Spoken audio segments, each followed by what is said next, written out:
Hey there, welcome back. This is Michael Peel again with the Wealth Op. And I just want to say thank you for being here, showing up, investing in your future. Right now, if you have the book or you have the ebook, go ahead and open it up, take a look at it. If you remember, these videos are just a simple synopsis to go over what we already wrote down in the book. But we know you are busy as a first responder. We know the schedule can be crazy.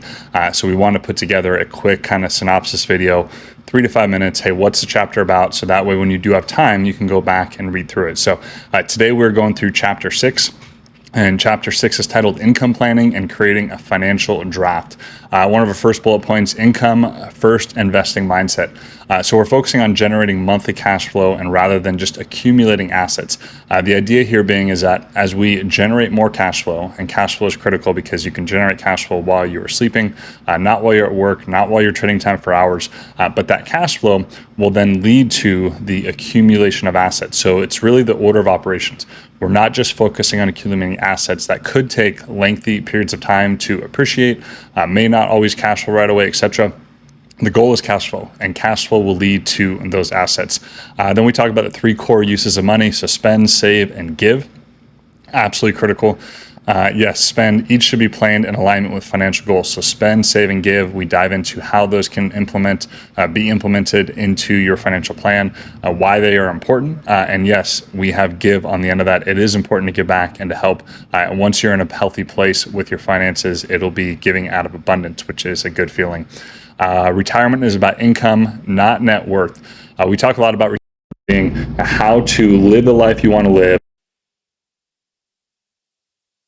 Income you generate, not how much you have saved. Very different. We talk a lot about the 4% rule, the power of 72, how to really enjoy your retirement because of the income you're receiving and that cash flow we talked about earlier, not just how much money you have sitting in an account. Because I will tell you this, when you start looking at that 4% rule, you start looking at the rule of 72, just that money sitting there is generally not going to be enough if you do not have income replacing some of the money that you're taking from those accounts, especially in the distribution phase that we talked about. Remember, again, you've got accumulation phase, distribution phase, and you have the transfer phase.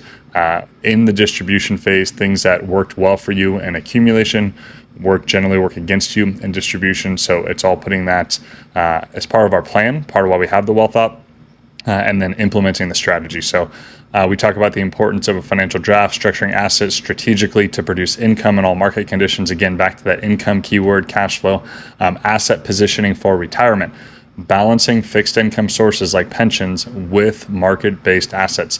So this is more than just simply your pension, trying to live on that, trying to survive in retirement. There are other key strategies you can use to ensure you have proper cash flow, proper income, enjoying the retirement beyond just your pension. And there's multiple strategies for that. Let's see, asset positioning for retirement.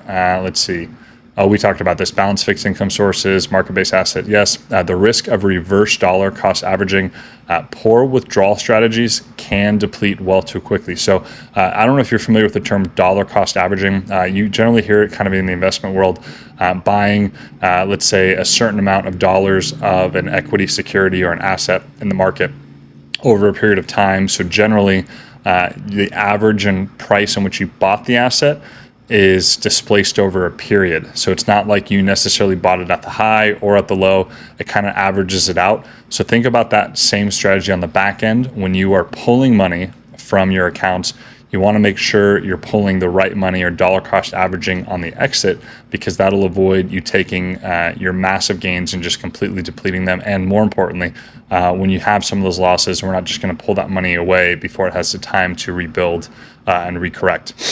Fixed income versus variable income, planning for steady cash flow while maintaining growth, absolutely. 31-year financial plans, avoiding 30-year retirement plans and adjusting annually instead. I cannot tell you how critical this is. Just like running a race, right?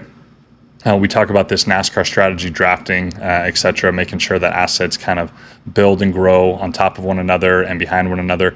But a rigid 30-year plan is so rigid generally that it will cause you to have massive losses in the market or not prepare for life's events that could come your way in retirement. Things change, right? Things change with spouses, with kids, needs come up. You may need additional cash flow. If the plan is too rigid and it's not able to move and to bend like a race, and you've got to make adjustments, that can be a risky strategy. And then using risk management techniques, protecting retirement assets against unexpected downturns. We do talk a lot about risk management versus risk mitigation, very different strategies, but they do pair well together. So you want to make sure that you are connecting with us and we can talk about all of this. Again, this is just a chapter synopsis. We want to go through chapter 6. When you have a chance, pick up the book, look at the ebook as well, when you are not at work in a safe place, and just start diving into it. We start getting into more of the technical details, more of a practical plan in chapters, 4, 5, 6, 7, really helping you build this roadmap and this well thought plan to implement, to help you grow, to help you create. We keep talking about these words: generational wealth, legacy planning, etc. Let's take care of the kids, the next generations, and the above. So, hey, if you get a chance, book there's an appointment booking link in the bottom of this email. Everything we talk about, we want to help you implement in your life, right? Our passion is to help first responders. I've mentioned it before, but if we can get you out of the overtime grind, possibly retire earlier, be home more with your spouse, see your kids more, you show up better at work, better mindset, you serve people better, everybody wins. But part of that is implementing a plan. One of my favorite quotes: what you don't change, you choose. If you make an active choice not to change where your life is headed, well, you are choosing that route of your life. And if you do not like it, it really comes back to making a change. So we want to help partner with you. We want to help serve you the best we can. Passionate about this industry. I've got a prior financial background, and I'm still doing, I moved into the first responder world, 7, 8 years ago. I love the job. I love to help people. And one of my biggest passions is taking care of first responders first, so they can actually show up and help people at their best. Anyway, so there is a link at the bottom of this email. Book an appointment with myself or my partner, Rami Khalil. Again, we are trying to impact and help the first responder industry build a well thought plan for your finances, for your future, create generational wealth, create a legacy, and you can be the one that started that. So book now, do not wait, and we will see you on the other side. Thank you.